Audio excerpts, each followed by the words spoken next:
آخری بات کر کے سچی مچی کی آخری بات کر کے بیان ختم کر رہا ہوں. پھر آپ کو میں کچھ سوالات کا موقع دوں گا. دے دوں موقع؟ کیا خیال ہے؟ لیکن ون بائی ون کرنا ہے ایک دم سے وہ سارے شروع ہو جاتے ہیں اچانک. تو آخری بات وہ جو میں ہر جہاں بھی میرا کسی غیر مسلم کنٹری میں بیان ہوتا ہے یہ بات میں لازمی کرتا ہوں, آپ کو اچھی لگے یا آپ کو بری لگے. دیکھو ہمیں جو اسلام نے ہدایات دی ہے نا, اسلام دین کامل ہے, تو غیر مسلم کنٹری میں کیسے رہنا ہے, کیا یہ پاسبل ہے کہ اسلام اس بارے میں آپ کو ہدایت نہ دے؟ بولو پاسبل ہے؟ پوری سورہ یوسف اسی پر ہے. حضرت یوسف علیہ السلام ایک غیر مسلم کنٹری میں تھے جس کو مصر کہا جاتا ہے. وہاں حضرت یوسف علیہ السلام کے دین کو ماننے والا کوئی بھی نہیں تھا. مصر میں قحط پڑنے لگا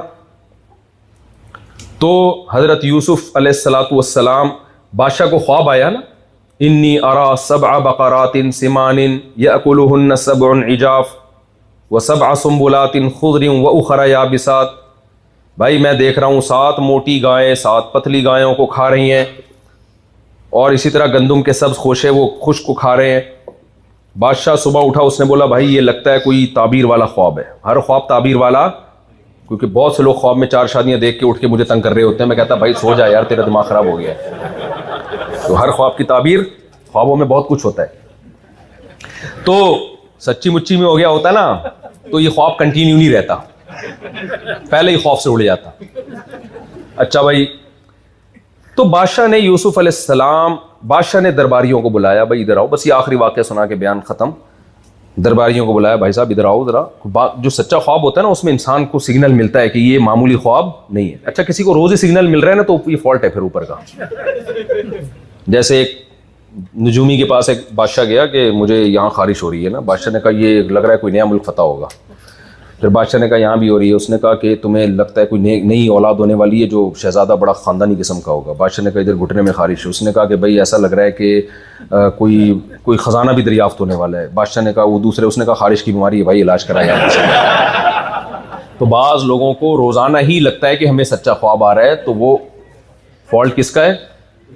دماغ کا فالٹ ہے. تو کبھی کبھار ہو جاتا ہے, قدرت کی طرف سے اشارہ بھی ملتا ہے, یعنی مضبوط دل میں بات آ جاتی ہے یار اس خواب کی یقیناً کوئی تعبیر ہے.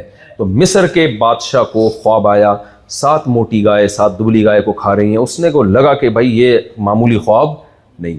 صبح اٹھا, اس نے درباریوں کو بلایا کہ میں نے یہ خواب دیکھا ہے, تو یا ایھا الملأ افتونی فی رؤیایا ان کنتم لرؤیا تعبرون, تم تعبیر بتا سکتے ہو تو ذرا بتاؤ. یہ عادت ہمیشہ سے لوگوں کی رہی ہے کہ جس چیز کا پتہ نہیں ہو پھر بھی بولنا ضرور ہے. تو ان لوگوں نے بھی کہا بول دیتے بھائی ہمیں نہیں پتا, لیکن یہ کہنا نا کہ مجھے معلوم نہیں ہے یہ بہت مشکل کام ہے. آج کل پاکستان میں تو ہر شخص کو سب کچھ پتا ہے. ہر شخص ڈاکٹر بھی ہے, مفتی بھی ہے, انجینئر بھی ہے, اور سائنسدان بھی ہے, تاجر بھی ہے. ہر شخص کو آپ کسی سے کوئی مشورہ لے لو, گھنٹہ بیٹھ کے مشورہ دینا شروع کر دے گا آپ کو. بھائی ایسا نہیں ہوتا سب کو سب کچھ پتا. مجھ سے لوگ آتے ہیں بزنس کا مشورہ دیں, میں نے کہا بھائی ہم تو ڈوبو چکے ہیں بہت کچھ اپنا, تو ہمیں کیا. تو ہر ایک کو سب کچھ نہیں پتا ہوتا بھائی. ہم سے دین کی بات پوچھو, علم کی مسئلے کی بات ہو, اور ہر مسئلہ بھی ہمیں ہر وقت نہیں پتا ہوتا. بہت سے مسئلے نہیں یاد ہوتے, تحقیق کرنی پڑتی ہے. تو جو آدمی ہر چیز میں ٹانگ اڑا رہا ہے سمجھ لو اس کو کچھ بھی نہیں پتا. تو وہ درباریوں کو چاہیے تھا کہہ دیتے کہ ہمیں معلوم نہیں ہے, کسی اور سے پوچھیں. لا, یہ تو کہنا ہی نہیں ہے. انہوں نے کہا کہ اضغاث و احلام, بادشاہ سلامت آپ اصل میں ایکچولی دن بھر مصروف رہتے ہیں حکومت کے کاموں میں, تو وہ پراگندہ خیالات ہیں مختلف قسم کے آپ کی کھوپڑی میں آ گئے ہیں. 7 موٹی گائیں پتلی گائیں, یہ کیا ہے, یہ کوئی خواب ہے؟ اور اضغاث و احلام وما كنا بتأویل الاحلام بعالمین, اس ٹائپ کے خوابوں کی تعبیریں ہم نہیں بتاتے. ہم وہی بتاتے ہیں جو خاندانی قسم کا خواب ہو, تمیز کا خواب ہو, یہ اوٹ پٹانگ چیزیں نہیں آتی. اچانک ایک شخص کو خیال آیا جو جیل میں یوسف علیہ السلام کے ساتھ تھا کہ بھائی یوسف نے مجھے تعبیر بتائی تھی 100% وہی تعبیر نکلی. فوراً یوسف علیہ السلام کے پاس گیا کہ ایھا الصدیق, اے دوست, افتینا فی 7 بقرات سمان, 7 موٹی گائیں دبلی گایوں کو کھا رہی ہیں, سبز خوشے اس کو کھا رہے ہیں, تو آپ ذرا کائنڈلی تعبیر بتا دیں, میں جا کے لوگوں کو فوراً بتاؤں گا. حضرت یوسف علیہ السلام کہہ سکتے تھے تم ایک غیر مسلم اسٹیٹ میں ہو, کافروں کی حکومت ہے, تم سب کافر کے بچے ہو,